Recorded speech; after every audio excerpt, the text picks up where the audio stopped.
Ang lulutuin natin ngayon ay pork adobo sa gata.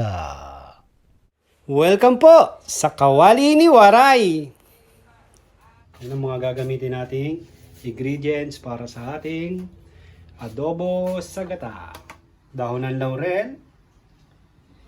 Siyempre, yung liempo natin na pork.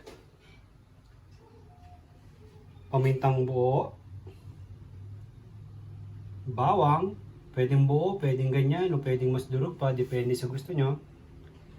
At suka, toyo, at ang ating gata. So itong gata na to, ito yung unang piga. So ito na yung baboy natin, yung liempo natin, marinated na siya. So binarinate natin to sa suka, toyo, bawang. Tsaka may paminta ba to, Nay? Wala. Walang paminta. So suka, toyo, bawang lang. Overnight to, na marinate na to. Para ma-absorb ka mo yung lasa. Oh, para daw ma-absorb yung lasa. Okay, magluto na po tayo. Lalagyan muna po natin yung sinabad na liempo. Wala po muna siyang mantika ha. Lang muna po. Walang mantika. Wala muna ng mantika. Gugulungin natin yan dyan. I-halo-haluin natin hanggang maging brown na siya. Iprito ng walang mantika. Ganyan muna. Ayan, haluin natin ha. Yung apoy natin malakas. Regular lang. Tama na. Sakto, malakas ng apoy. Tapos, piprituin natin yung baboy sa Ganyan lang. kawali lang, walang mantika. Wala muna ng mantika. Pagbabrowning lang muna natin.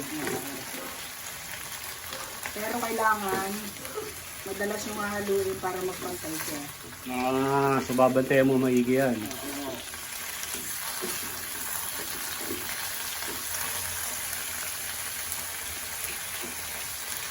Kaya, bango na. Ano pa lang, ano adobo na. Ano, medyo maganda na yan. Okay na siya.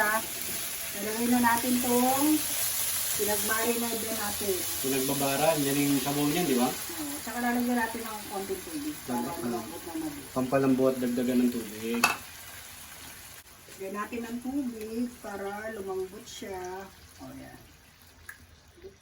Papakuluan na yan. Okay, pakukuluan na po natin yan. Tapos lagyan na natin yung Pamintang buo. Tsaka yung bay leaves. laurel, dahon ng laurel. Tapos takpan lang natin, hayaan natin lumambot. Hayaan natin yung apoy pagkatakip natin. Hayaan lang natin siya lumambot. Siguro mga ano yan, mga 30 minutes. 30 minutes na pagpapakulo para lumambot siya mabuti. Silipin natin siya adobo, tingnan natin kung malambot na. Pwede na. Okay, so medyo malambot na siya. Ang gagawin natin ngayon, hihiwalay na natin yung baboy dun sa sabaw. Para natin siya na konti mantika. Yan, so ito na ngayon yung baboy natin. Tinanggal na natin yung sarsa niya kasi sinasangkot siya natin sa mantika. Piniprito natin. Para mas masarap siya. Kailangan may prito. Sarap yun, oh. Grabe. Matasik. Pagka okay na, sa tingin nyo okay na yung pagka-prito nyo, balik nyo na yung konting sarsa. Pagkakapit lang. Lagyan po natin yung Ang kakanggata. Diyan na yan maluluto mabuti. Diyan na yan lalambot ng todo. Sa kakanggata. Hintayin lang natin siya maluto. So itong adobo sa gata natin, nasa mahinang apoy lang to ha. Hintayin natin siya sa mahinang apoy. Lalambot na yan dyan.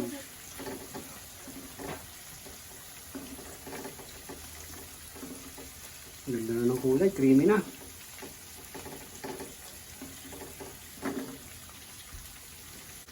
Ayan na, yung adobo sa gata natin.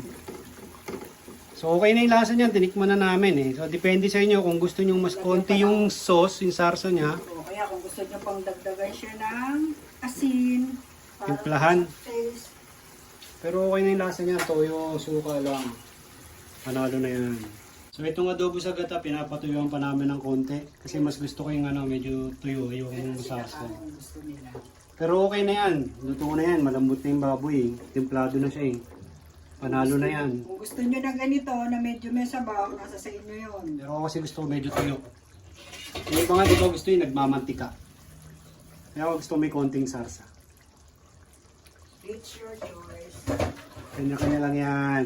Kung anong trip nyo sa adobo nyo, yun gawin nyo. Walang mali.